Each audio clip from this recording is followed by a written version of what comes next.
जय राधा माधव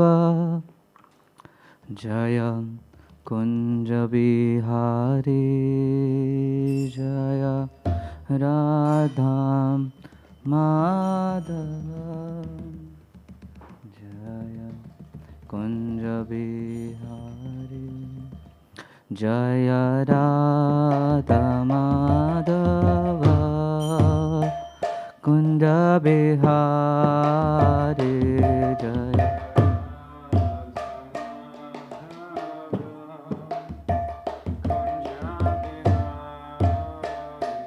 जय गोपी जन वल्लभ गिरिवरधारी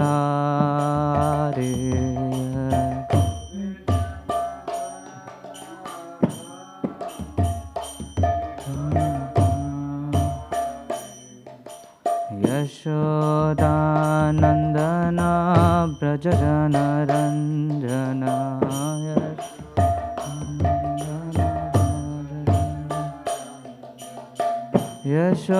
यशोदानंदन व्रज जन रंजन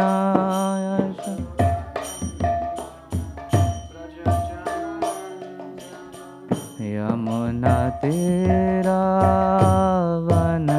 तीरावनचारी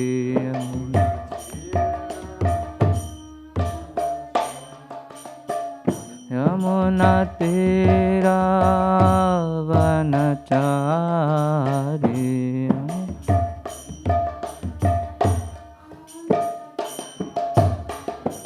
जय राधा माधव कुंज बिहारी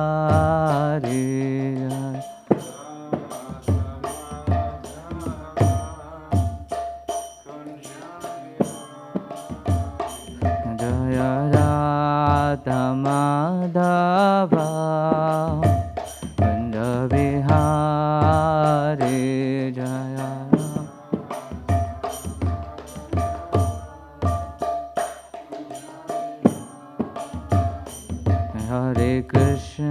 हरे Krishna Krishna Krishna Hare Hare Hare Ram Ram Ram Hare Hare Hare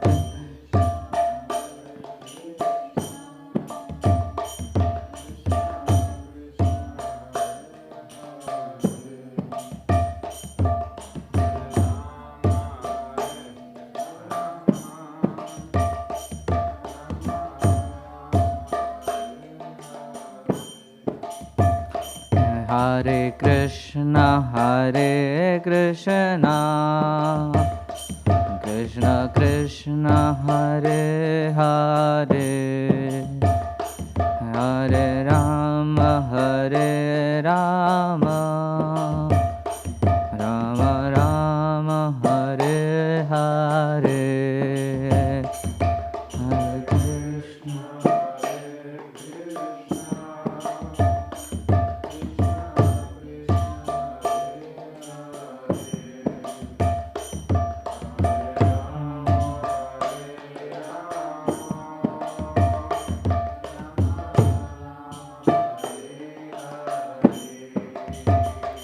Hare Krishna Hare Krishna Krishna Krishna Hare Hare Hare Rama Rama Rama Hare Hare Hare Krishna Krishna Krishna Hare Hare Hare Rama Rama Rama Hare Hare Hare Krishna Krishna Krishna Hare Hare Hare Rama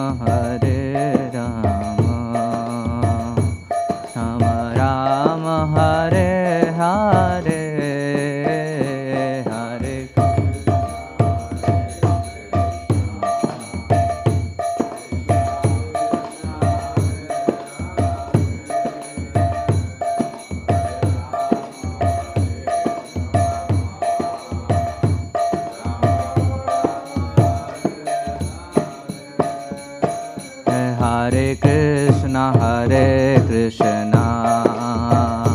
Krishna Krishna Hare Hare Hare Rama Rama Rama Hare Hare Hare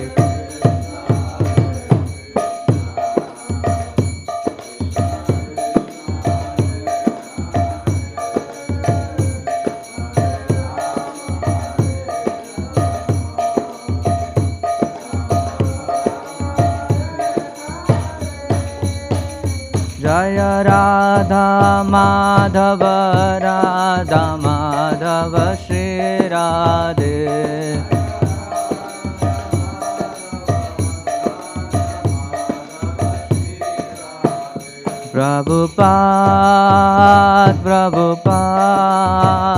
Prabhupada Jaya Srila Prabhupada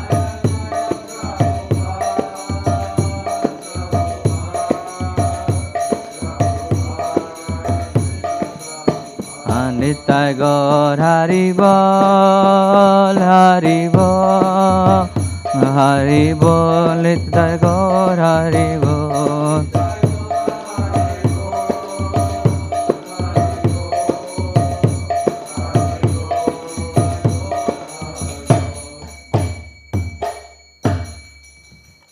Abhay Charanarvind Isi Bhakti Vedanta Swami Shri Prabhupada Ki Shri Shri Prahlad Narsimha Dev Bhagwan Ki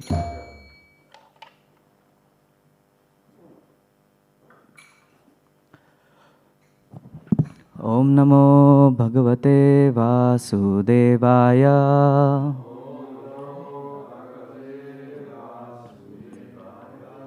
Om Namo Bhagavate Vasudevaya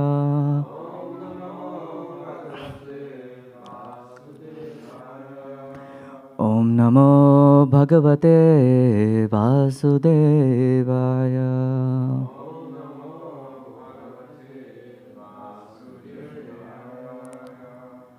So, welcome everybody to our Bhagavad Gita class.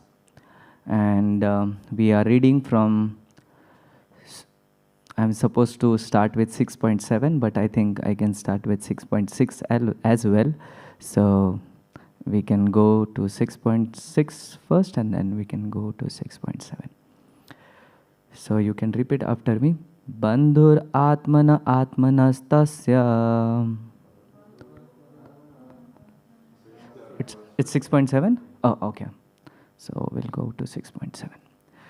Jitatmana prashantasya Paramatmana samahita Shito ushno sukha dukkheshu Tatha manapamanayo Jitatmana prashantasya Paramatma samahita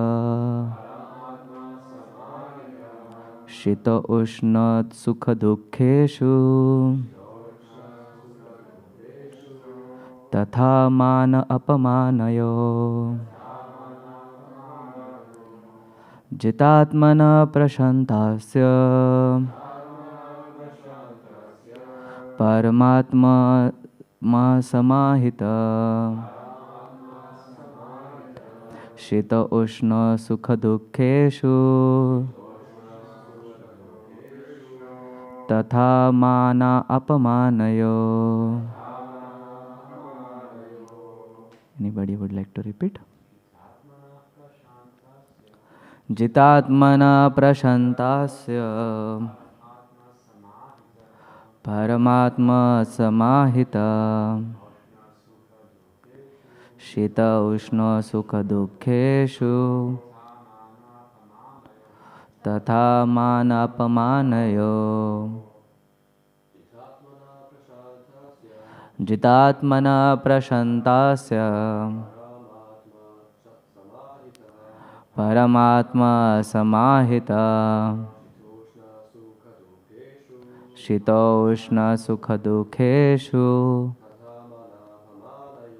तथा मान अपमानयो. Mataji.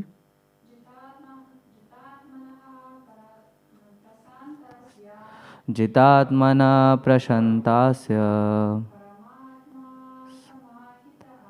परमात्मा समाहिता शीतोष्णसुखदुःखेषु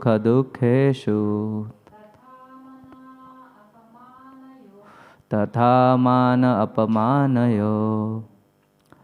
So we'll read the word to word meanings. Jitatmanah, of one who has conquered his mind. Prashantasya,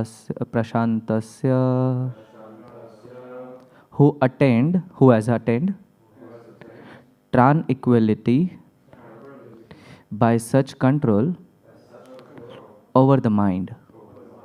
Paramatma, the super soul.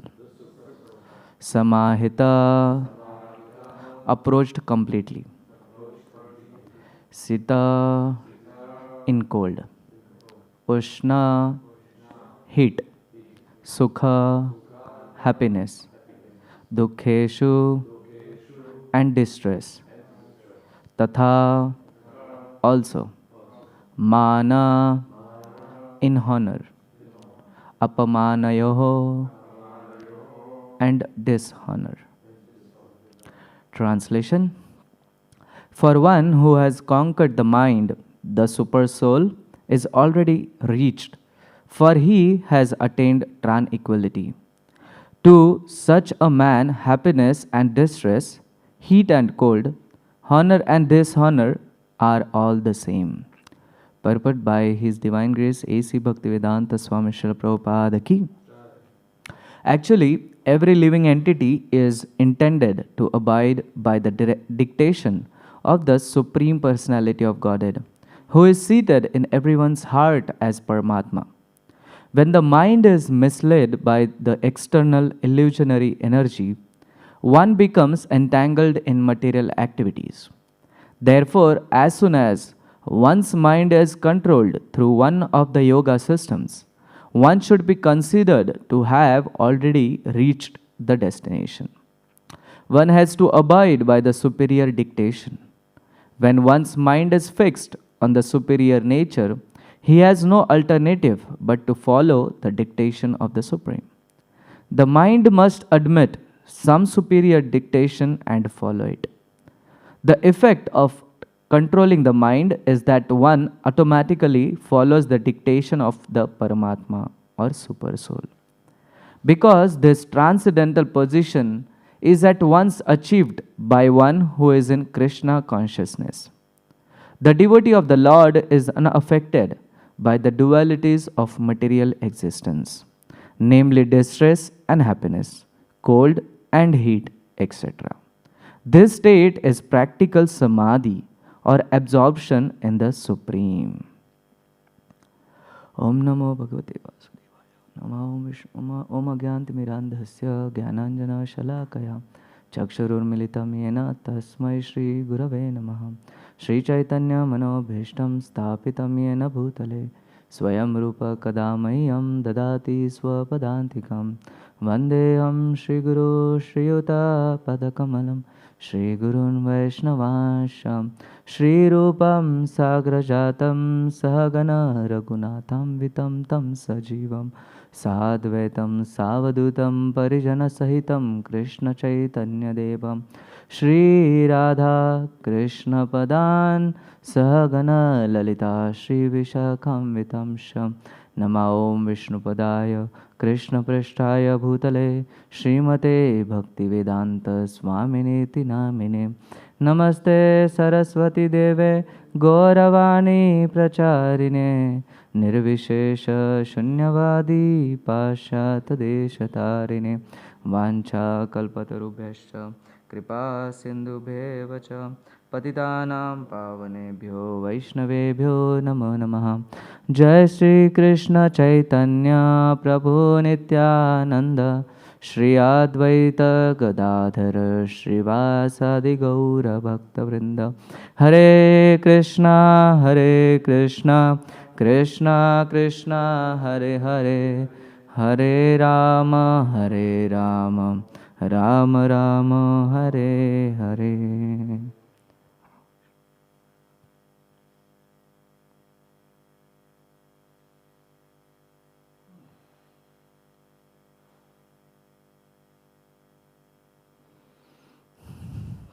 So I'll just read the translation once again. For one who has conquered the mind, the super soul is already reached, for he has attained tranquility. To such a man, happiness and distress, heat and cold, honor and dishonor are all the same. And then I will just go back to 6.6. We'll just read the shlok. Bandhur atmanastasya yenatma vai atmana jitaha anantamanastu shatarutve vartate maiva shatruvata. So the translation is, for him who has conquered the mind is the best of friends. But for one who has failed to do so, his mind will remain the greatest enemy. So the purpose of practicing eightfold yoga is to control the mind in order to make it a friend in discharging the human mission. Unless the mind is controlled, the practice of yoga for show is simply a waste of time. One who cannot control his mind lives always with the greatest enemy, and thus his life and its mission are spoiled. The constitutional position of the living entity is to carry out the order of the superior. As long as one's mind remains as unconquered enemy, one has to serve the dictation of lust, anger, illusion, etc. But when the mind is conquered, one voluntarily agrees to abide by the dictation of the personality of Godhead, who is situated within the heart of everyone as Paramatma. Real yoga practice entails meeting the Paramatma within the heart and then following his dictation. For one who takes to Krishna consciousness directly, perfect surrender to the dictation of the Lord follows automatically. So this is 6.6 and 6.7, which we will be talking about. So as we know, Bhagavad Gita is divided into 3 parts. So first 6 shlokas, or the first 6 chapters are about Dhyana Yoga. So we are into Dhyana Yoga now, and here we can see Prabhupada has very clearly written that those who conquer the mind they can achieve the real goal of life, that is Krishna consciousness, or else it is just a show of trying to do yoga because the mind is still occupied in lust, anger, greed, ego, due to which this body we suffer in this miserable world. And so when I read this purport, I remembered the story of Dhruva Maharaj, where he was just a 5-year-old kid and was insulted by his stepmother, and due to his false ego being hurted, he decided to go to the forest because when he tried to sit on lap of his father, he was been asked to get down because his father had actually 2 wives. If we go a little bit detail in the story, he has 2 wives. So the stepmother, she had a kid called Dhruva Maharaj, and there was another one. So the king said that, Dhruva Maharaj, that you are kid of my second wife, so you cannot sit on my lap, you should get down, because he used to love his first wife more. So he allowed her daughter to sit on his lap because he wanted that the son will go ahead and take the place of the king, And then Dhruva Maharaj felt very insulted. He was like, why am I being put down? I want to rule this kingdom as well, as I am also the son of the king. But then the whole story goes on wherein he's been insulted and then his ego is crashed. And then he goes to his mother and tells whatever happened. And then the mother says, okay, don't take it too personally in life.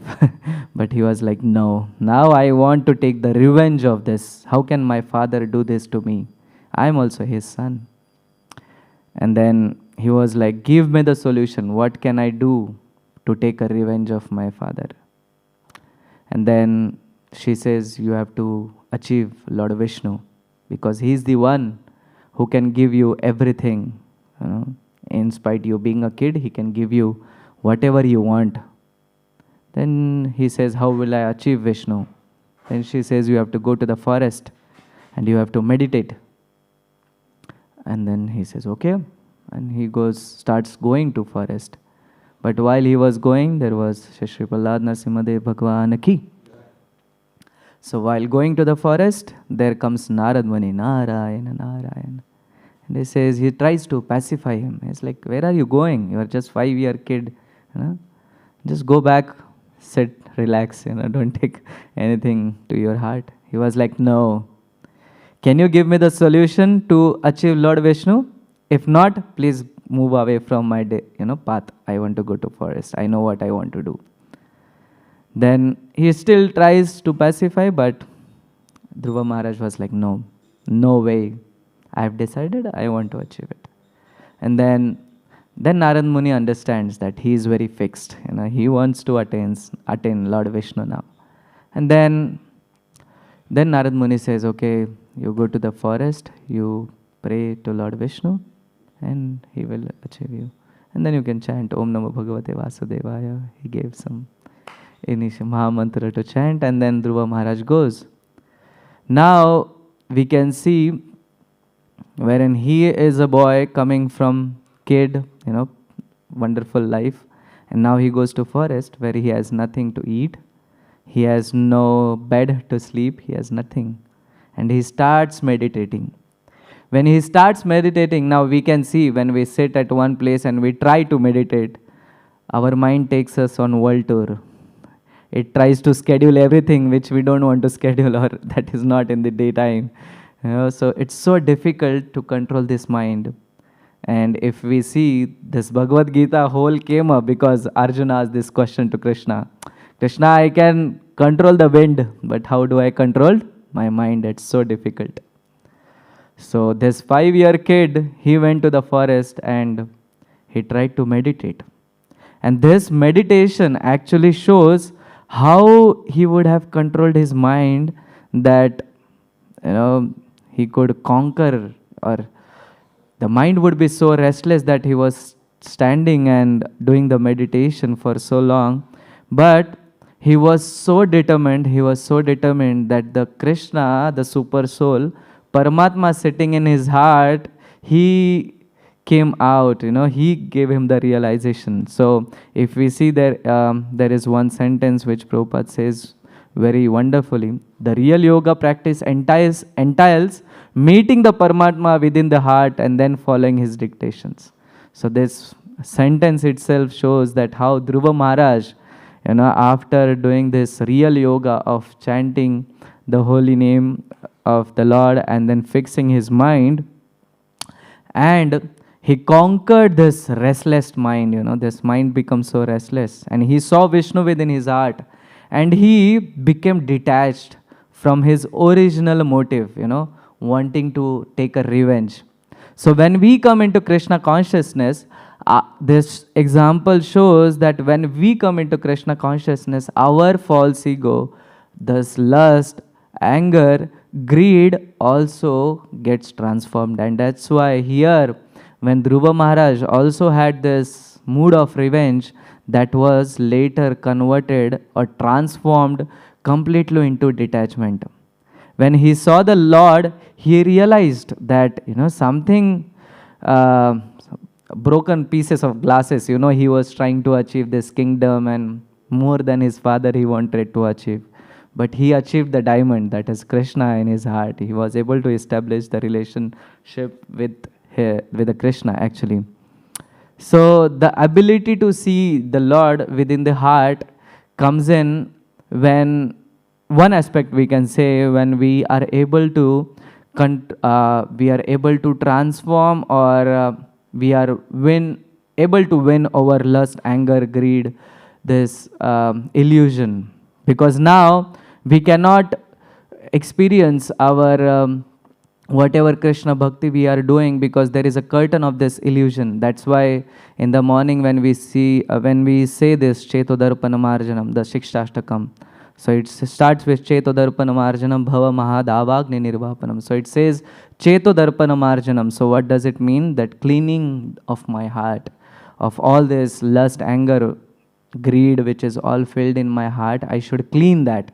And when I clean, I would be able to establish or entail my meeting with the super soul sitting in the heart, and then he will be directing and we would be following, as Prabhupada mentions over here. And he says, for one who takes to Krishna consciousness directly, perfect to surrender to the dictation of the Lord follows automatically. And then Lord gives us as he says in the Bhagavad Gita, I am the one who gives the remembrance, I am the one who gives the forgetfulness. So all this will be more communicative for us and the established within Krishna and us, the super soul, and we being the souls. And then when we come to 6.7, we can say, here it is said that one who has conquered the mind, they have already reached the super soul, and to such man, the happiness and distress, heat and cold, honor or dishonor are all the same. So now we can see for many examples from Srimad-Bhagavatam. So we can just have an overview for, if we take the example of Kunti Maharani, she was suffering so much she suffered. She lost her husband. Initially, she lost her husband, King Pandu, and then she had this endured like 13 years of exile with her sons, 13 years in the forest, and then witnessed the Draupadi's, Vastraharan Leela, which we know. So, in spite all this, and her sons were also forced into war with their own families. She watched all this, which was so painful to her heart, but still she kept praying that let the calamities come more, and if they bring me closer to you, Krishna, let them come more.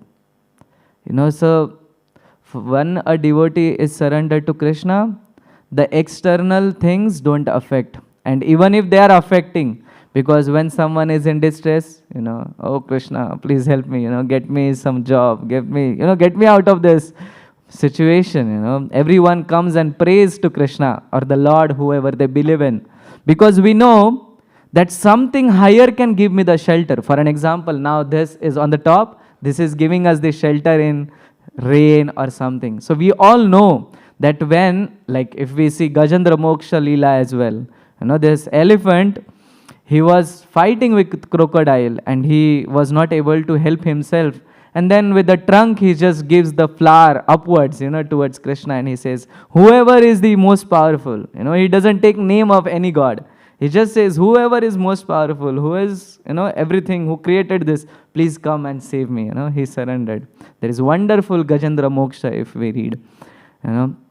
So we know that something higher than us can definitely save us, because something lower cannot help us.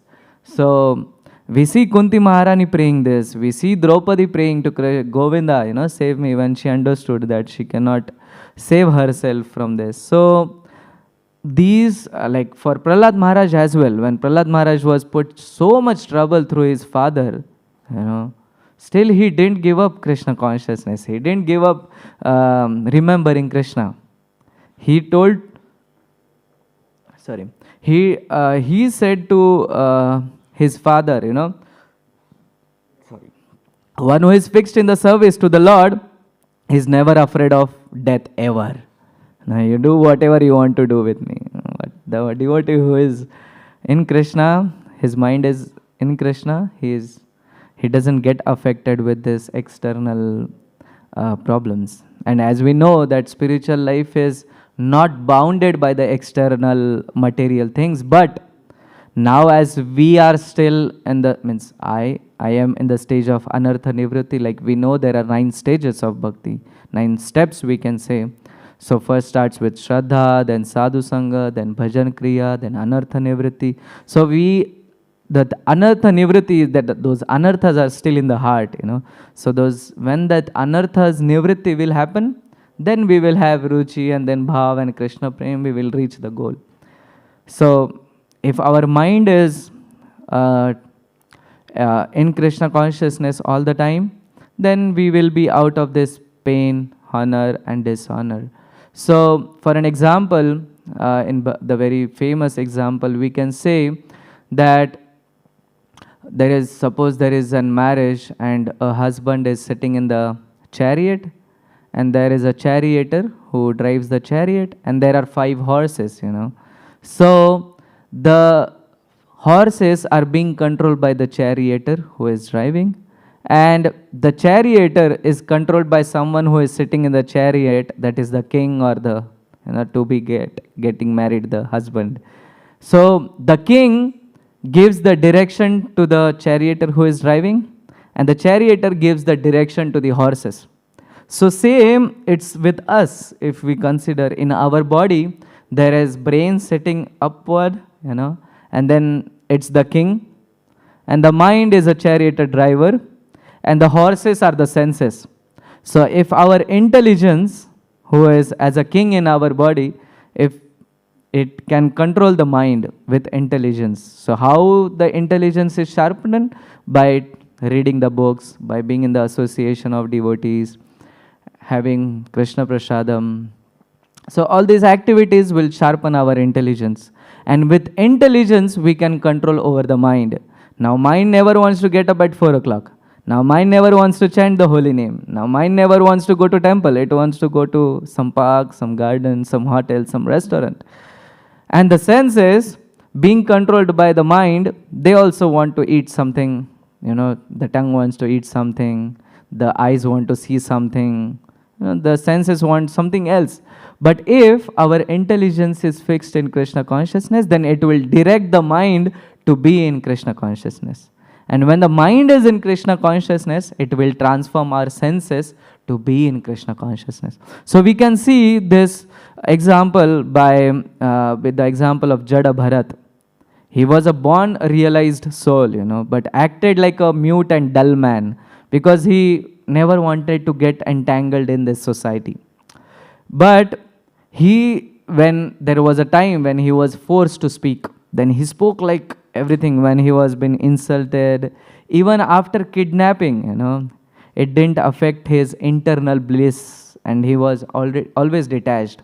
So when he was forced to speak, then he was like, I'm not this body, and I'm not this identity anymore, and I am the soul, and I serve the Supreme. With this, he used to always leave. So he never reacted to something. So when he was carrying a palanquin like a slave, you know, and he was not able to walk properly as the others wanted. So they insulted like anything to him. But he knew that I'm not this body, I'm this soul.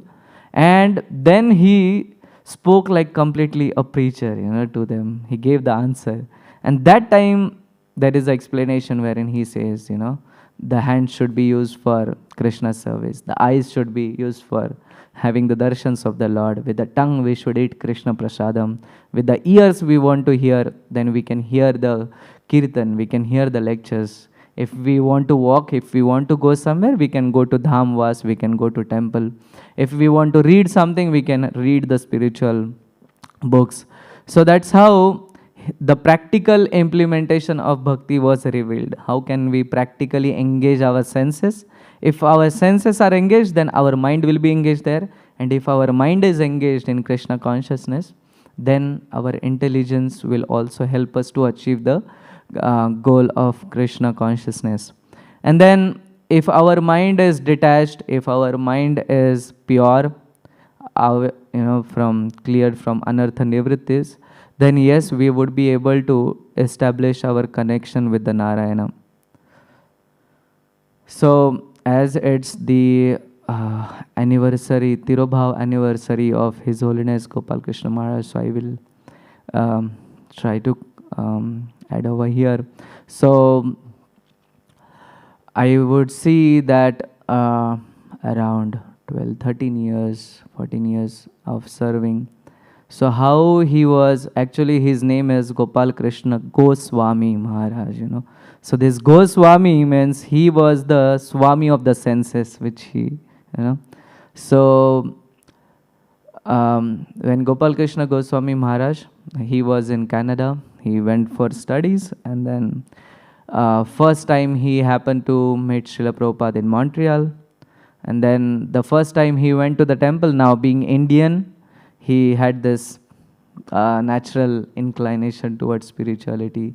So he asked what seva I can do in the temple to the temple commander, whoever. And then the temple commander said, okay, you can clean the room of Srila Prabhupada. That was the first seva which he got. And then that's the moment where his connection was established with Srila Prabhupada. And then when he came in connection with Srila Prabhupada, after completing his studies, he was working as a marketing director for Pepsi Cola, which is now Pepsi, and Coca-Cola, which is different as of now, but that time it was. This is in 1970s and 60s, and then he was marketing director for that company in Canada itself, and later he was the first Indian disciple of Srila Prabhupada, and then he was been sent by Srila Prabhupada to India for book distribution, printing the books and constructing the temples. That was the main instruction by Srila Prabhupada, one of the main, but he was also made the GBC. So now he is the longest standing GBC for 50 years, straight 50 years. He never resigned from any of his responsibilities given by Srila Prabhupada. So he was a BBT chairman till the last breath. He was GBC till the last breath. He never resigned. He was the longest in the history of ISKCON. And then when he started, and then when I started serving him, I used to see his daily schedule. So if we start from morning, so he used to get up around 3:45, and then he used to get ready. And then he was one of the most who attended Mangalartis in ISKCON. Every day you will see him. If he is in a temple, you will always see him worshipping the deities in Mangalarti. So may it be Vrindavan, you will see him worshipping Krishna Balram or Gauranitai. If he is in Delhi, he will worship Gauranitai. Any temple he goes, he'll be doing Mangalarti. That was his main, he loved the most. That was the instruction by Srila Prabhupada to follow, to do our sadhana. And he always led by the example.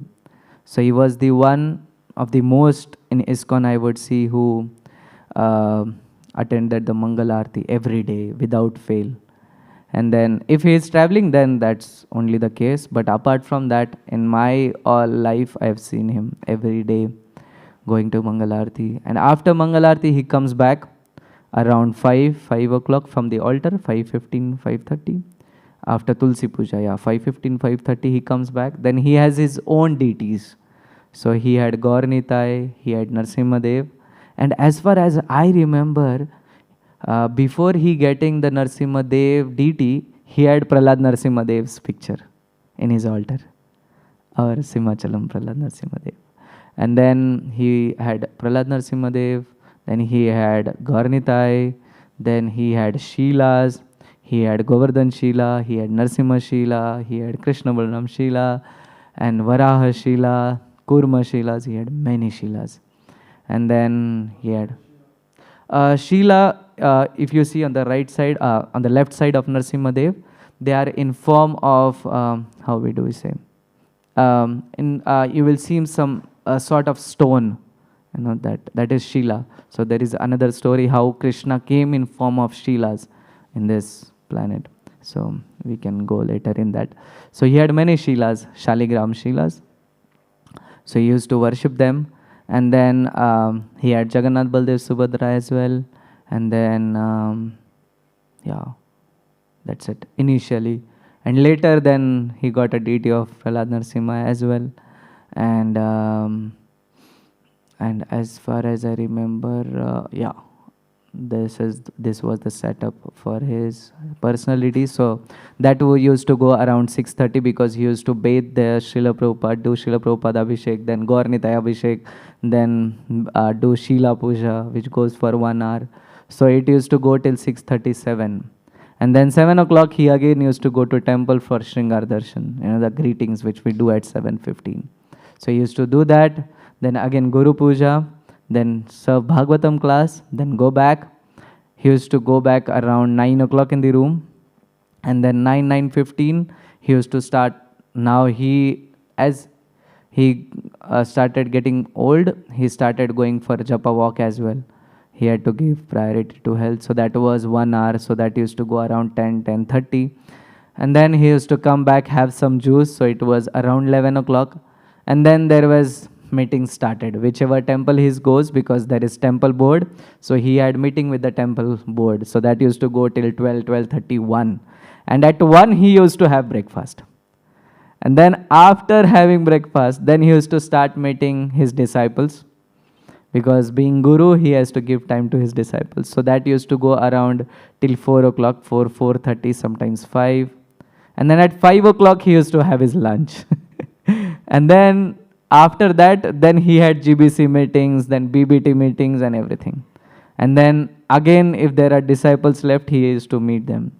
So he used to sleep around 10:30, 11:30. And then again, he used to get up at 3:45. That was his routine. So we can see how he had controlled his mind.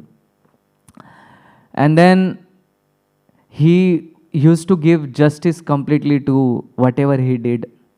So there was time in the last few months, he was getting very weak because he had Parkinson as well, which was getting more stronger day by day. And then he traveled like anything, for 40, 45 years traveling. Like there was time when he used to be in Mangal Aarti, he used to be in Vrindavan. In 12 o'clock noon Aarti, he used to be in Delhi. And from evening, he used to be in Mumbai. So that kind of traveling he used to do. So because of this extensive traveling, his health was deteriorating very fast. Very fast. This I could see like 2022, 21. I can't believe it was COVID. Everyone was in their, it was 2020, 2019. I think everyone was in the temple, no one was going out, everyone was at their own. But he is the one who started traveling by car because cars were allowed. So he started traveling from Delhi by car. And from Delhi, from north, he started and he went to south. And then from south, he came back to Mumbai. And he covered everything, all the region like Delhi, Gujarat, Ahmedabad, Surat, Mumbai, Pune. He covered everything by car. He was unstoppable. Like doctors were like, Maharaj, you need to sit. But he was like, I cannot sit because I have to serve my spiritual master.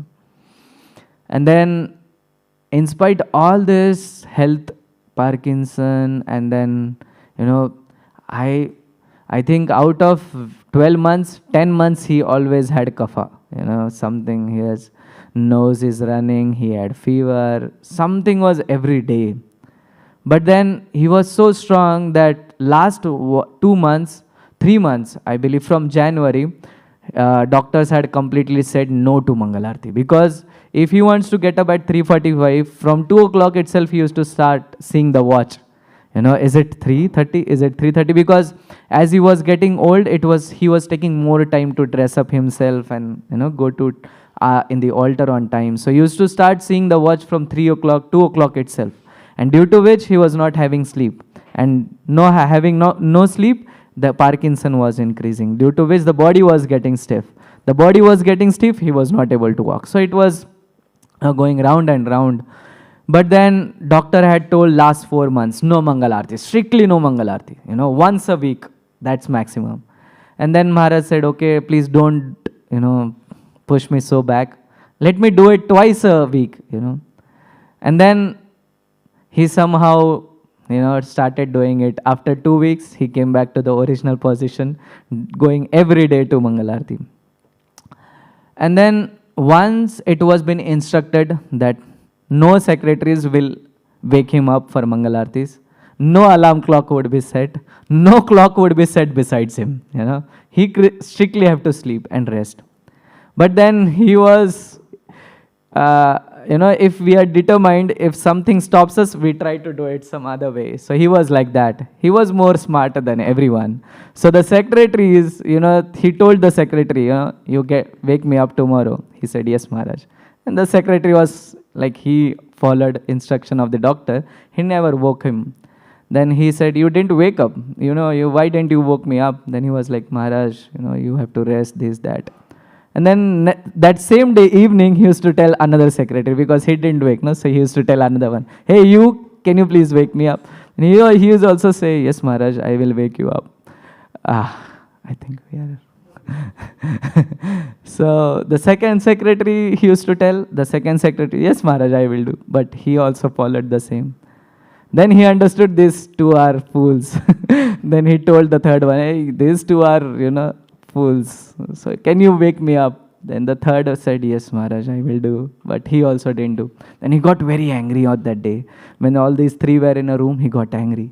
You rascals, you fools, you are stopping me to serve Krishna.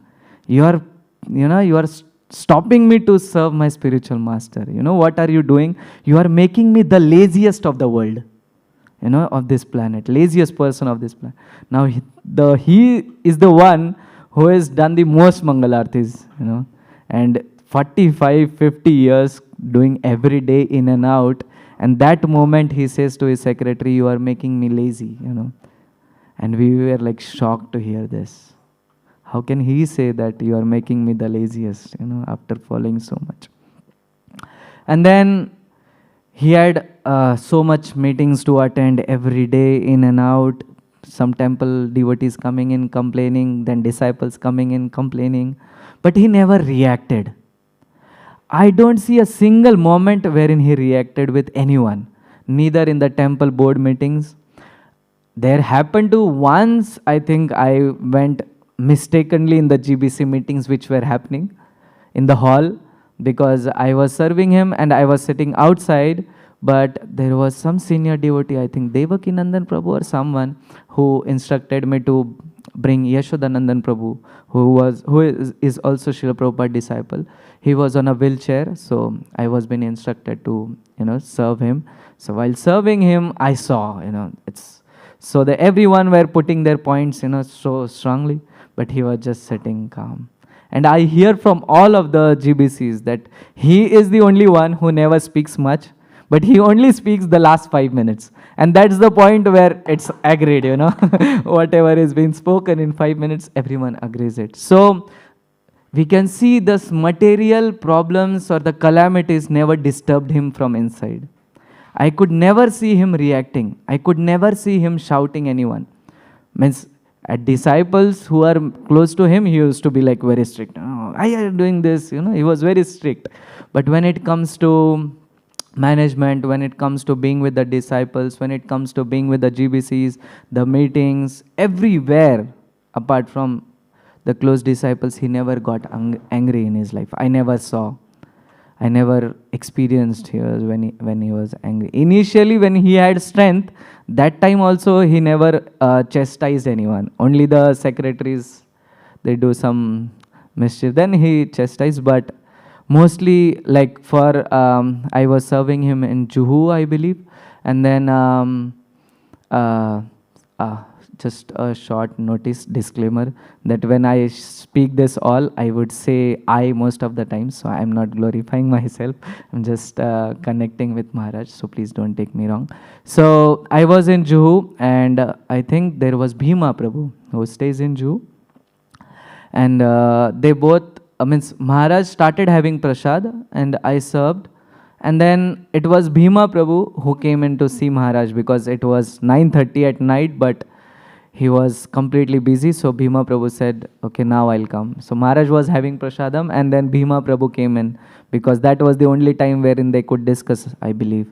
And then Maharaj said, okay, you also join for prasadam. Now what happened is, we had only cooked for Maharaj. We were not aware that Bhima Prabhuji will be joining.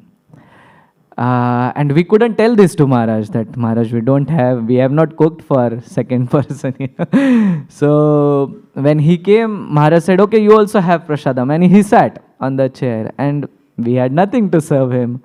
And then I told the cook, hey, you need to make more because Bhima Prabhu has joined. And then he started making chapatis, rolling chapatis and everything. And Maharaj was like, can you bring prasadam for him? I said, yes, Maharaj. What will I say? I had no other answer. And then I went out, I stood, I said, I cannot serve for at least for 2-3 minutes more. And I was standing outside the room. I had no clue what to do. And then he waited for a minute, 2, again he called me. I went in, he said, my god brother is sitting here and you are not serving him. I said, I'm really sorry, Maharaj, but yes, I will soon bring and we will serve. Then he sat again, and now he is not eating because Bhima Prabhuji is sitting. And then the doctors had told that we shouldn't give anything cold for him to eat because it will make more stiff. Shri Prahlad Narasimhadev Bhagavan ki. So doctors had instructed that whatever we make, we serve, he eats, it should be hot. So then now whatever we served is getting cold, and then he is not eating because Bhima Prabhuji is sitting, and we couldn't serve him because we had not cooked. So this was going on for 5 minutes, and then he became very angry, and then he was like, why are you not bringing? I said, Maharaj, we had cooked little quantity. And then he said, okay, go fast and bring. And then I went, and behind me he came. Why is he not bringing? Is there something wrong? He came behind me till the kitchen. So you won't believe, in Juhu, if the temple his room is here, then the kitchen would be somewhere our downstairs kitchen. So he came all the way over there behind me to see what's happening exactly. And then he understood, okay, these fools have made this mistake that they prepared late. Then what he did is, he removed all little stuff from his plate. He gave it to Bhima Prabhu, and then they both started eating. Till then, he never ate. So, in Pune as well, when His Holiness Loknath Swami Maharaj or any sannyasis would come, so what happened is, I kept one sofa chair for Maharaj, and another was little simple chair. I think it was Loknath Swami Maharaj only. And then, and Maharaj sat, and Loknath Swami Maharaj also sat. And then suddenly he stood. I was like, why did Maharaj stand? And he called me and said, change the chair. He's my god brother, The chair I have, same he has to have that, or give the same chair which he is sitting on. I will sit on that chair only. And then we had to change it. So that's how he was respectful to all his god brothers, all the god sisters, all the management who is to come. Having a different color of bowl for eating also, he didn't like it. He was like, whatever you give me, same has to be with them. You give me a hot chapati, they also need to have a hot chapati. If they have this chair, I will also be sitting on this chair. And then I would see that many times there were times where he felt very bad about certain things, but he never said out of this. So there was one devotee whose name I don't want to take, but yeah, there is one devotee who is world famous. And this devotee said something which is true in one sense, if we see according to philosophy, but on the other end, the outside society felt it is wrong. So he was being chastised very badly in whole ISKCON, outside world. How can you say this? And this news, we know, they add so much of spices that they make it completely hot. So it becomes so viral that, it started becoming a trouble for the image of ISKCON. And that was the time Maharaj had, really he was down that, this devotee being, he's spoiling my spiritual master's image. He spoke something which is true, but the society can't accept it, so we need to know what we speak, how we speak. So, And that was the time, I saw him saying very strict words to that devotee. And after saying that devotee, after a few years, I see now, he has changed in such a way, we all couldn't believe. And now, finally, he's been accepted in ISKCON, as he was. Because ISKCON was like, hey, he was like, he created some wrong image of ISKCON in the outside world. But now still, after Maharaj speaking, and when Maharaj was like, that was the most, I think that was one of the times where I saw tears in Maharaj's eyes, because he was very, very, very, very, very loyal to Srila Prabhupada. Any small wrong thing, he used to say that, Srila Prabhupada won't like this. So there were many management issues used to happen. So devotees used to ask, how do you handle this, all these problems? How do you be so calm and cool? Then he only used to say that whenever we are in a certain situation, we need to think, what if I act like this? Will this, my spiritual master will be pleased by this? Will my spiritual master like this, whatever I'm going to react or take certain decision? Or whatever I'm going to speak, is it going to serve or please my spiritual master? We have to think this and then we have to speak.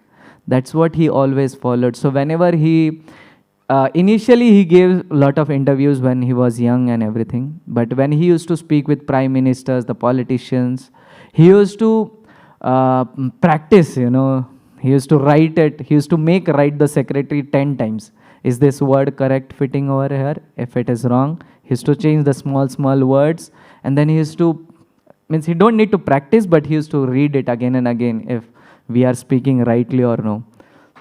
He took hours to, just be cautious about what we speak, how we speak. Because all the time he used to meet all the prime ministers, like India was for sure there, but Australia, because the foreign ministers who come, they come to Delhi.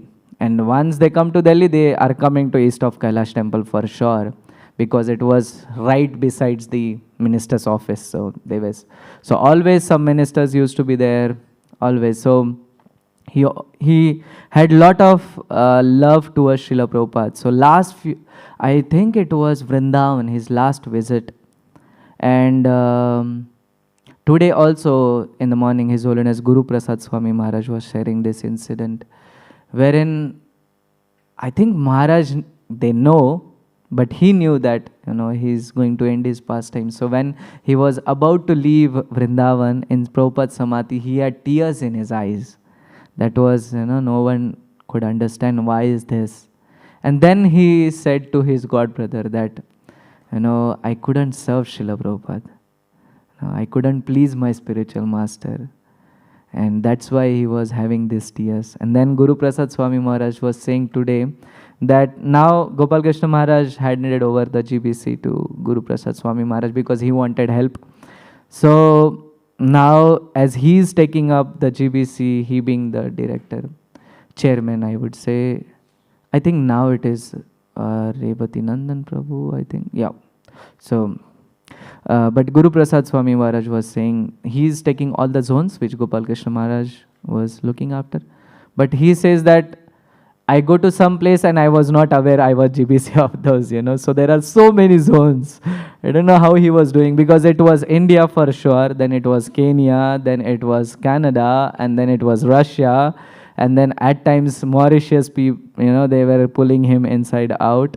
And then initially he was serving in New York as well. So he had so many zones.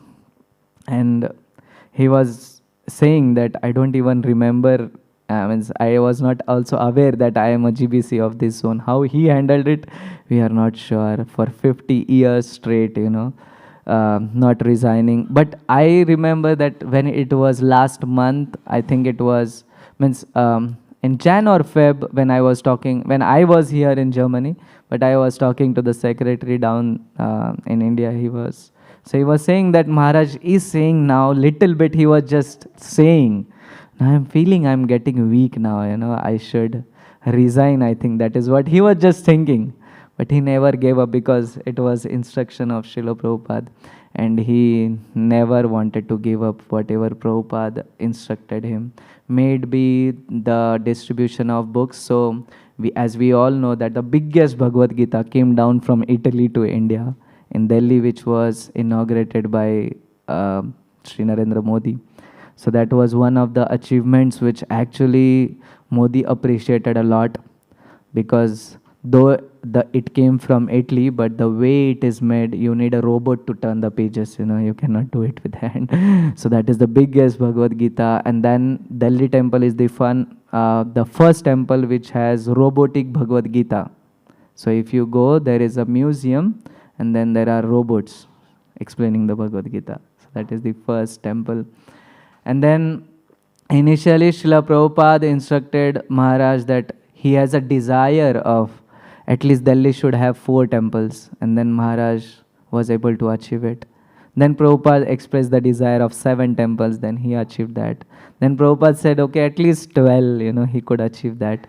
But the next target was not even revealed because Srila Prabhupada left, but Maharaj was able to do it around 18 temples. And now there are around 19-20 temples, and small centers are not even counted.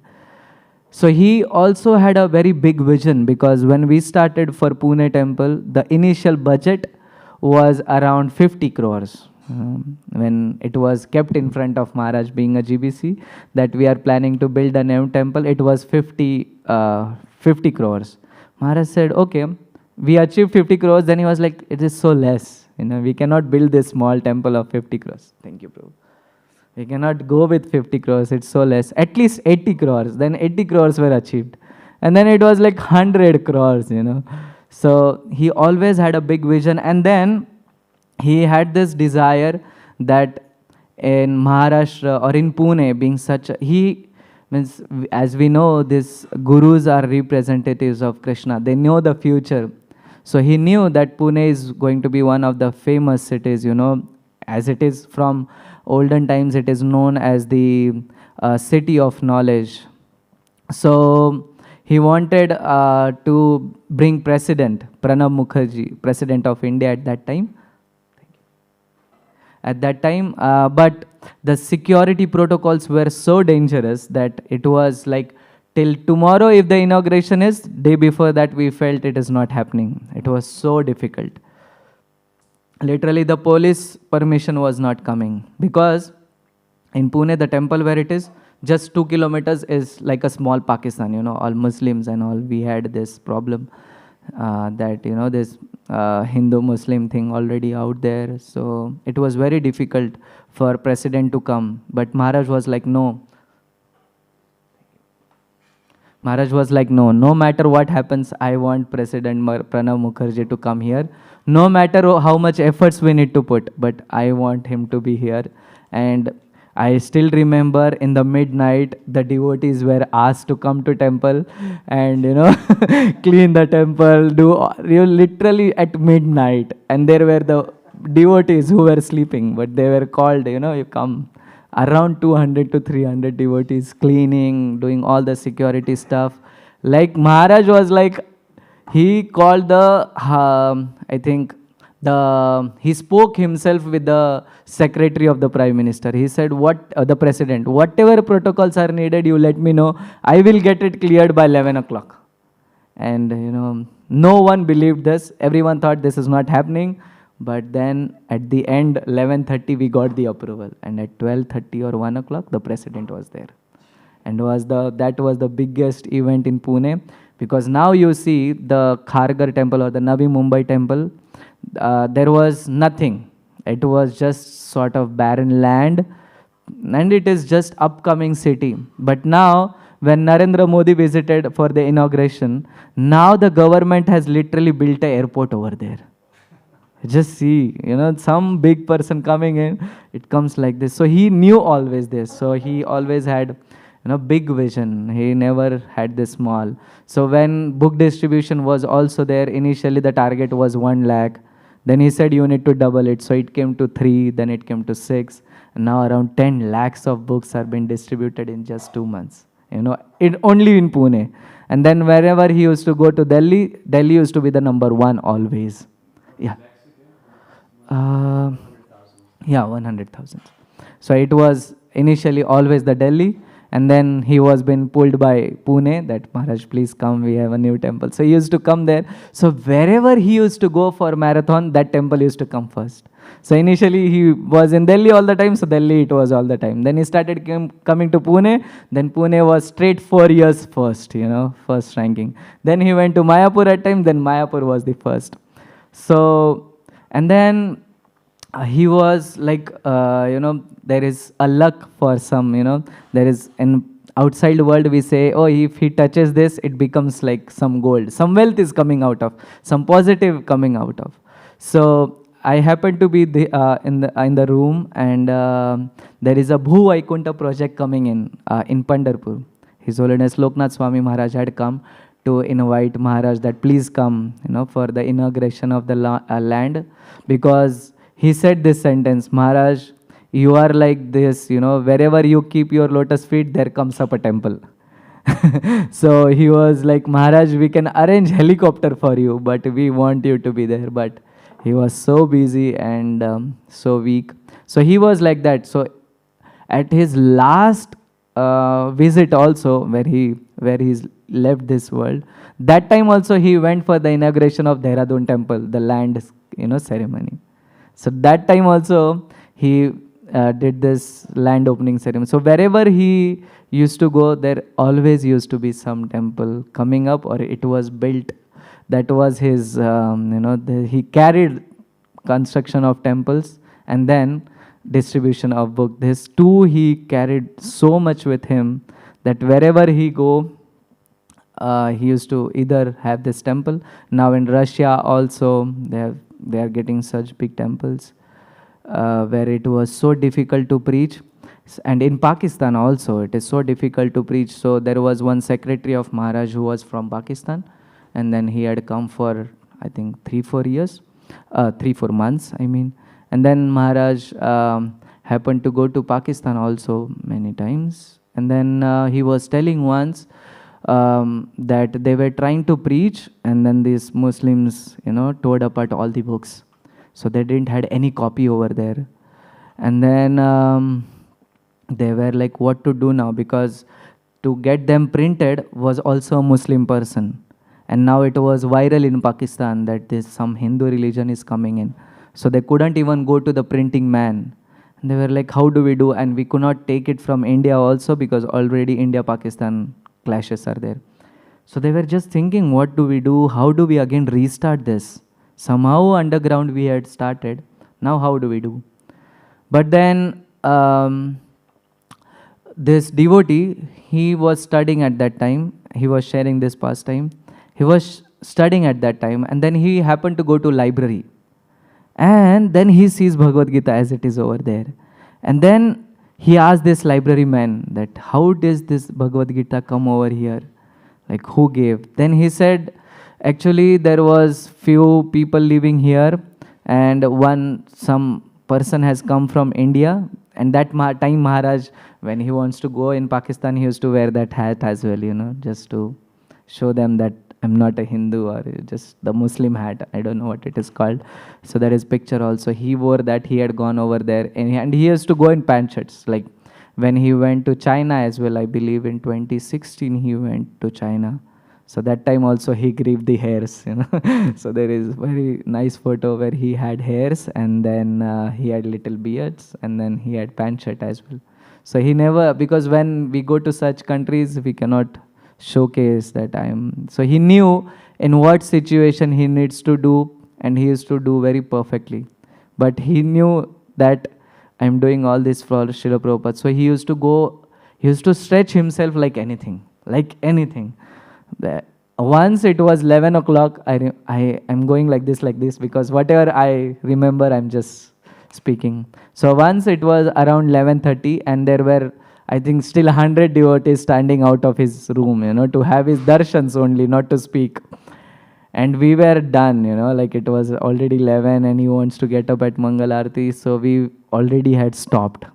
Now, inside in the room, he was saying, Prabhu, please don't send anyone. And as soon as he saw someone speaking outside, he's like, is there someone out? I said, no. because now I wanted him to rest.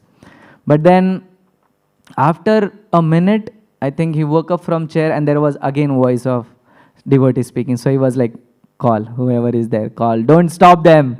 I want to meet my disciples. I'm a guru, so I need to give. It's my responsibility to give my time to my disciples. And again he started seeing the disciples.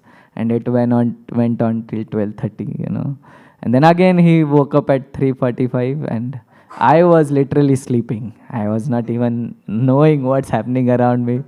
So there happened to one time, literally the secretaries used to get so tired. So he used to come and wake up, get up, we have to go for Mangal Aarti.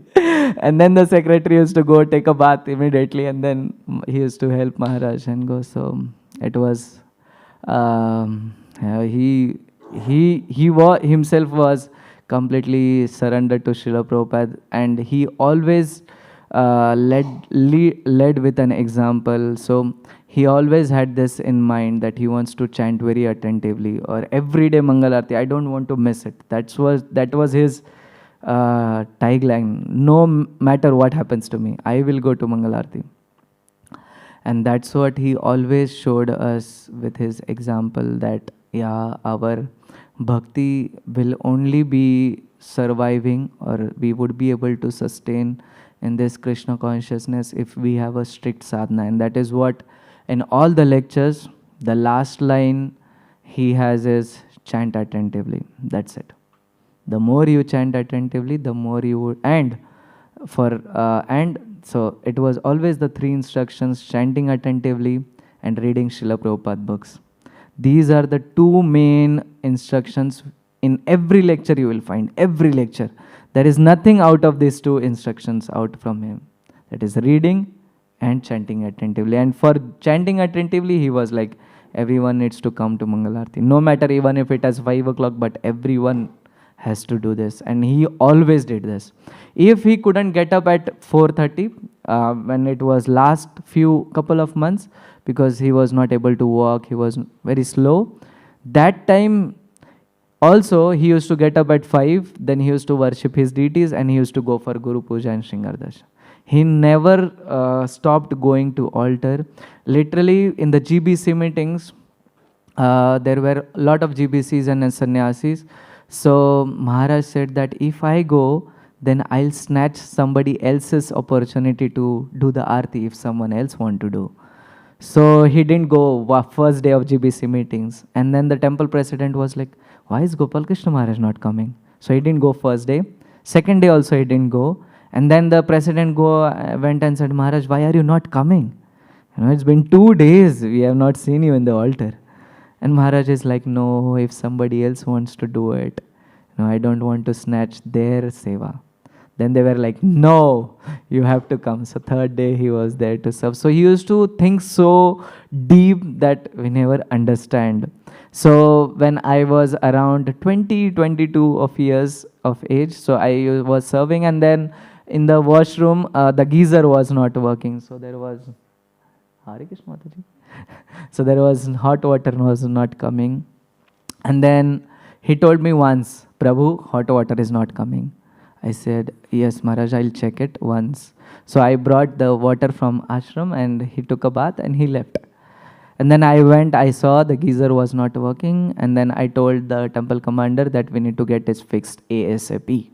And then he was like, yes, we will get it. But it was 8 in the morning, so no wireman will come and fix it. But then Maharaj at 10 o'clock again told me, Prabhu, the geyser is not working. I said, yes, Maharaj. I didn't say anything. And then after few hours, he again wanted to take shower. He again went. And we couldn't fix it because he was in the room. We don't wanted to disturb him. And then wireman was also not getting available, because if we book today, they come tomorrow. And then third time he told me, Prabhu, geyser is not working. I said, yes, Maharaj. I had no other option apart from saying yes and sorry. And then fourth time he said, Prabhu, geyser is not working, in the evening. And then I just gave an answer like, sorry, Maharaj, but the wireman is not available. That was little bit of back answer, I thought. And then I felt so bad. And then whole trip I was saying sorry to Maharaj, this, that. And then end of the trip, he said, don't worry, it happens in life. The situations in our life are not that worst which we think they are worst. So we shouldn't take the situations very personally. We have to keep ourselves cool, calm. And this was same been he instructed many of the disciples who reacted, or so he just said this, that it was very important that situation in life are not that worst which we think are worst. So we need to think many times. So Prabhu, I can continue for next 1 hour. So let's stop over here. His Holiness Gopal Krishna Goswami Maharaj ki, Srila Prabhupada ki.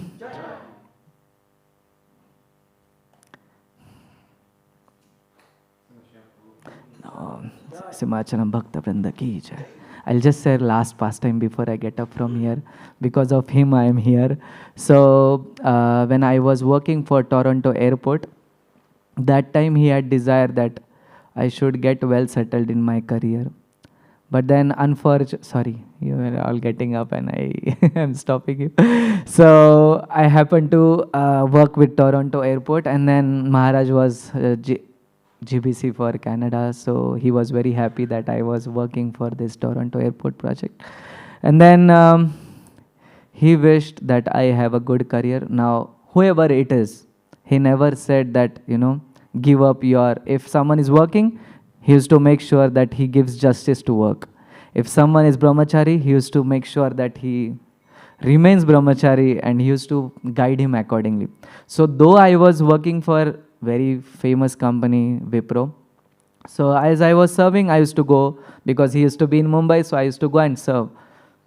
So he used to tell the secretaries, don't call him, otherwise he will miss his office and that might impact his job. So he had this, he used to give justice to whatever we do. So it may be grastas, he used to direct them like that.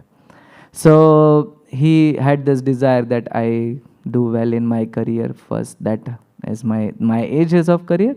So he was like, do your 16 rounds attentively, read books, but give justice to your office. But then the COVID came in and that airport got closed, shut for 2 years, and then there was no work, so I was being moved to another project. And then from that moment, he was like, okay, Sundarshyam, what's next? Whenever we go, he used to ask what next, because his memory was so strong. You won't believe, trust me, the person who had met him 38 years back, he remembered that person, because that person had come to Juhu sitting in, near a pillar, having darshans of the Lord, and Maharaj just went, had darshans, and he went back to room and he said, call that person who was sitting there. And later on, they had such a huge, around 2 hours of discussion and laughing. And we were like, this is a Muslim person, how does Maharaj remember him? And then afterwards, we understand that 30 years back, he had helped him in some way, and Maharaj never forgot. So his memory was very strong. So whenever I met, he used to ask what next, because he knew that I wanted to fly, but it got cancelled. Then somewhere other things were going on, but then when I was supposed to fly here, then he was like, okay, now you go. So now my Bhakti Shastri was already going on, but my counselor informed Maharaj that Maharaj Sundarshyam is flying, but the time you give initiation, he won't be here. So Maharaj first day said, okay, no problem, Sundarshyam, I'll give you online. I said, okay, Maharaj, as you wish. And then next day, I don't know what happened. He was like, Sundarshyam, I'll give you Gayatri initiations. And we were like, I was like, maybe he's just confirming. But third day, he woke up and said, sorry, Sundarshyam, I forgot yesterday to give you initiations. Let me give now. And we were all shocked. We were like, what is this happening? So I told the secretary that Maharaj is calling. Then he went, and no one was aware. Even my counselors, the mentors, no one was aware something is happening. And then he initiated me. Before initiating, he just called my counselor and he told, hey, Kadamba, I am initiating Sundarshyam. I am giving him in Gayatri initiations. And everyone was like shocked. And after that, now I realized why it happened, because after that no initiations happened, because he left this planet. So, and then it was February, I think 12th, that was my last call with him, wherein I was in Berlin, and he had wrote to Govinda Dev Prabhu that this fool Sundarshyam Das is coming here. So he had written to Govinda Dev Prabhu, and because Maharaj had told me that, tell me wherever you are going, take out the list of the temples and I will write them on behalf of you. So he had wrote to Govinda Prabhuji. And then I was in Berlin. I was serving Jagannathji. I was cooking over there. And then he called. He's like, Hare Krishna Sundarshyam, how are you? Are you okay? And then I was like, yes, Maharaj. Because that was a sudden surprising call. I never expected that he will call me, because otherwise the secretary tells me that, Maharaj wants to connect or something, but that suddenly ringed, And I was serving, so I was not in that mood, but he called and then I heard his voice. And then he's like, how are you? Are you okay? And the word, are you okay? Whoever he meets, he always used to ask this, are you okay? And that melted everyone's heart, literally.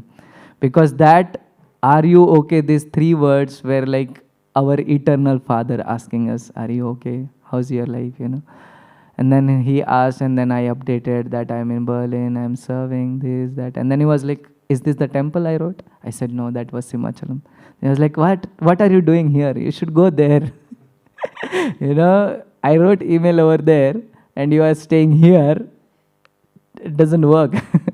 So you have to go as soon as possible. And then, yes, I said, and then after 5-6 days, I came here. And because of him and because of all you devotees, I'm able to serve and I'm sheltered, very safely. Because whenever I call my mom, dad, they are happy. They have no anxiety, they have nothing, and they all are happy that I'm able to serve. And serving Narasimhadev, which is equal to impossible in India, because it's we only have Ugra Narasimha and now in Delhi temple though. So, and then, yes, he is the person because of whom I am here, Balram Pran Prabhu. And then he wrote to Balram Pran Prabhu and Govinda Dev Prabhu, and because that my years with him were like, a son always updating something to his father. This is happening, this is happening. And he, though he was not in the material world, but he knew everything what is happening. So he literally knew the Wipro company, the Azim Premji, the CEO of the company who brought. He used to ask about him, because he knew him personally. And then he's like, your company is not going good now. The stocks of the companies are going down. He used to tell me. And I was like, how does he know everything? He knew everything, what's happening politically, what is happening outside, what's happening between the devotees. There have been many instances wherein devotee wanted to say something, and then before he says something, Maharaj says, please go and chant attentively. It will solve all your problems. And he was like, okay, Maharaj. He used to chant and it is used to get solved. Before anyone complains about something, he used to speak and he used to just, give them the answer. Please do not complain. Be grateful to Krishna or Srila Prabhupada.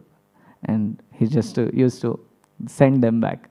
So he knew always what next is happening. And then last month, it was very back and forth, because in Mayapur GBC in March, he met with small accident again in the washroom. And then that's why everyone was thinking, should he travel to Dehradun or not travel?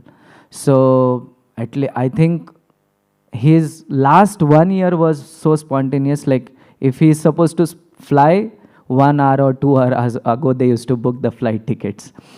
So it was very spontaneous. And then the doctors were saying no, but he knew this maybe that he's leaving, so he wanted to leave it in the battlefield, So in Dehradun, all the sannyasis were there and he wanted to do this land opening ceremony. So the secretaries were planning not to go and the doctors were also saying not to go. But one night before, Maharaj said, okay, I agree to you all, I won't go. Then next day morning he said, I want to go, I want to please my spiritual master. Why are you taking me or taking my opportunity to serve my spiritual master. And then everyone used to get, no one could say anything. But then again, fourth instance, he used to say, okay, I won't go, I'll stay. But then fifth instance, he was like, no, I'll fly. And then he flew over there. And then when now, as the age grows, and he was very stubborn to serve. So when he fell in the bathroom, now everyone was shouting at him, Maharaj, we told you, you don't need to be alone. You need something, you need to call the secretaries. But he was still very, very, very stubborn to do everything by himself. He never called whenever he needed small things. And then when he met with this accident in the washroom, he didn't tell anyone, because he felt like, if I tell, they will shout me again. It would be pain for everyone. And there were meetings going on. So he said, I don't want to trouble the meeting. I don't want to disturb the meeting. So he didn't tell anyone that. But the pain grew in his back. And it becomes so worst, that later the situations were completely out. And I remember Loknath Swami Maharaj was also there. And when Loknath Swami Maharaj also understood that it is very difficult now, he coming back out of this danger zone, and it was very last breath of Maharaj. That time Loknath Swami Maharaj went and loudly said, Hare Krishna. And that time also Gopal Krishna Maharaj said, Hare Krishna, and then he left. That was his, and we can see the last moment his mouth was little open and he was trying to say Hare Krishna. That is what Loknath Swami Maharaj observed by the lips. And then when again Prabhu, I can go for hours. But in Solapur, I was not aware why Maharaj was saying like this to Loknath Swami Maharaj was saying to Gopal Krishna Maharaj that, he holded his hand. We were in the car. We were traveling back to Pune. I was sitting behind doing something in the mobile. But, Loknath Maharaj, we all took a break and they both were talking. And suddenly he holds his hands and he says, Maharaj, please don't leave us. ISKCON needs you. You are our troubleshooter, wherever there is problem. Please don't leave us. This upcoming ISKCON needs you. We all need you. Please don't leave us. And at that time, I didn't understand, why he's saying all this. Because we never think like this, But yeah, this was, now when I recollect all the sentences, whatever I heard and whatever I saw, whenever we see this very viral video of His Holiness Radhanath Swami Maharaj trying to catch the feet of Gopal Krishna Maharaj.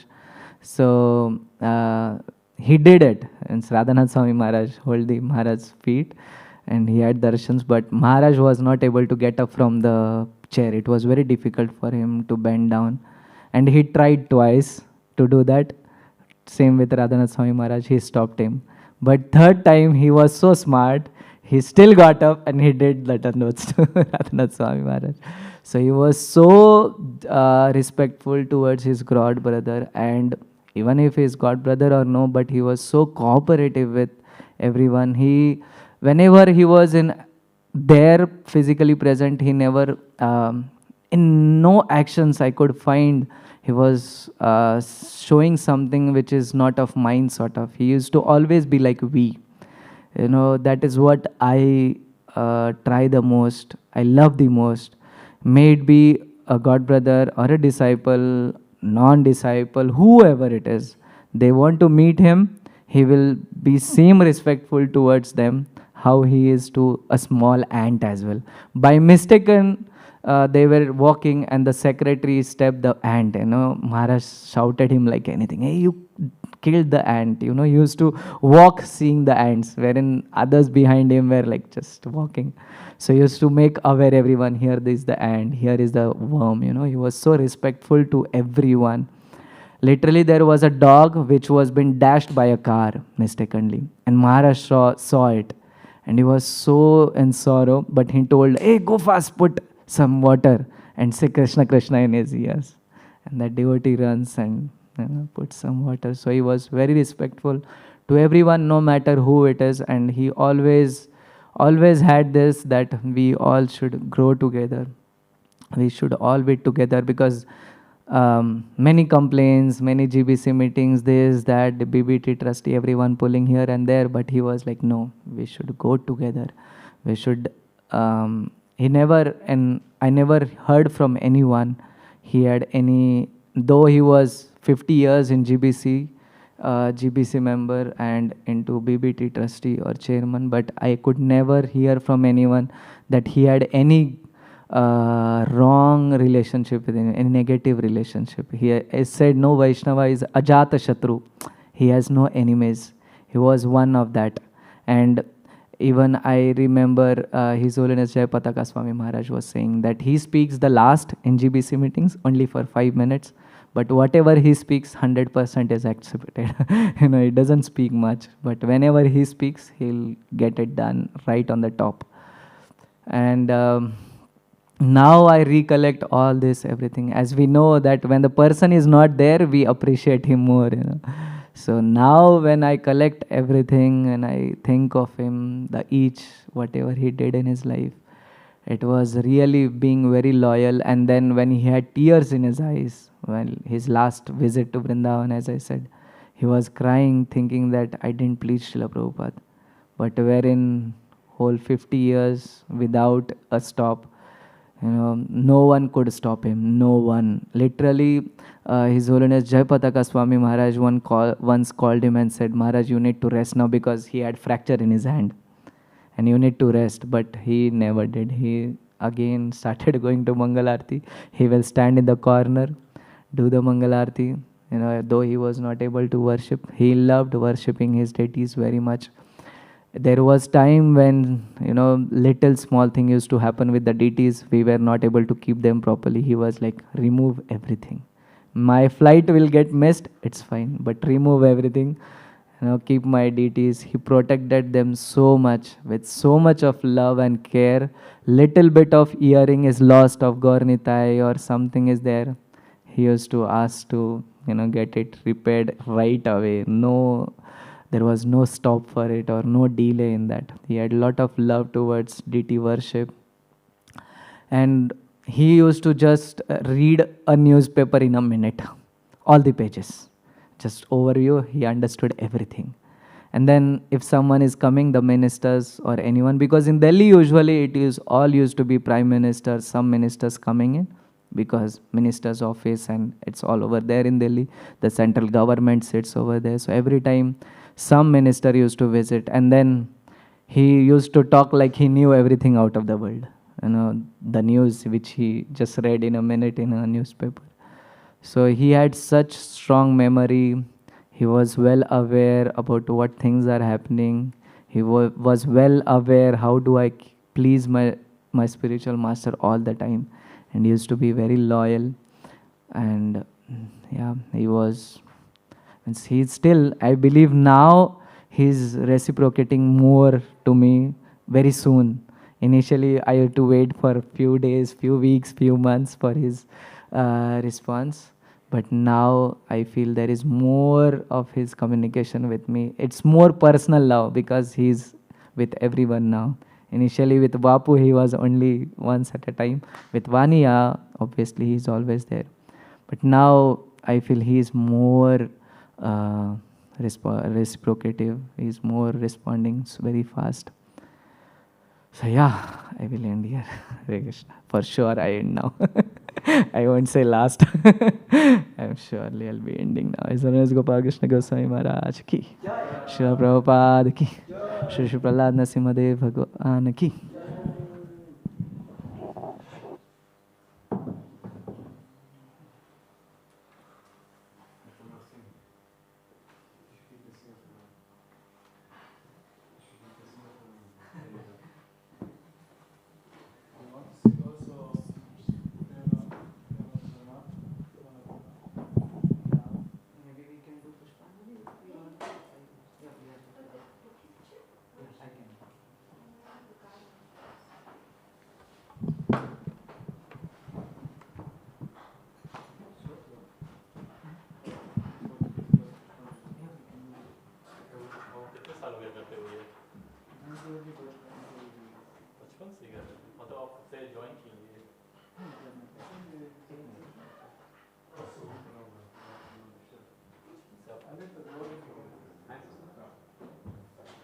मेरी mummy papa से मैं पैदा होने से पहले ही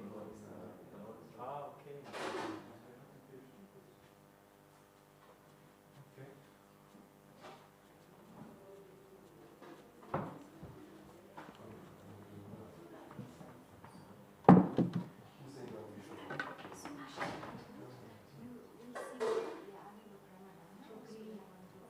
We don't have the text, but we can on the phone. There's a book there, and we use our phones.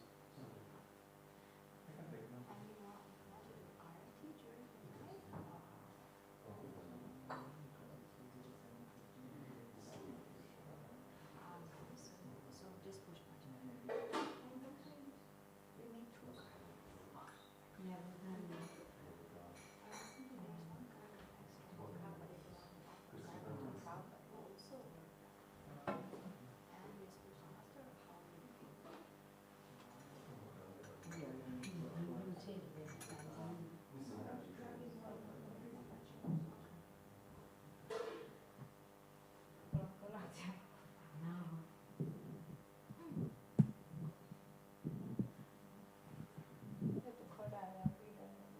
Hindi बोल लेती हैं आप?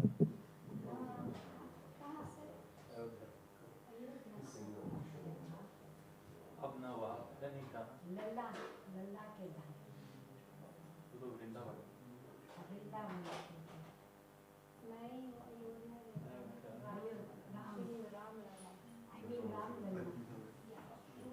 राम लल्ला के पास रहते हैं। ओ तो हमको राम लल्ला का दर्शन करना चाह रहे हैं।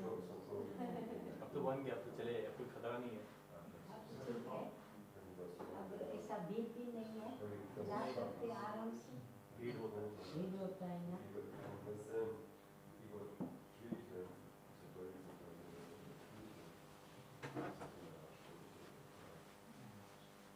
There was Bharat Natna doctor as well.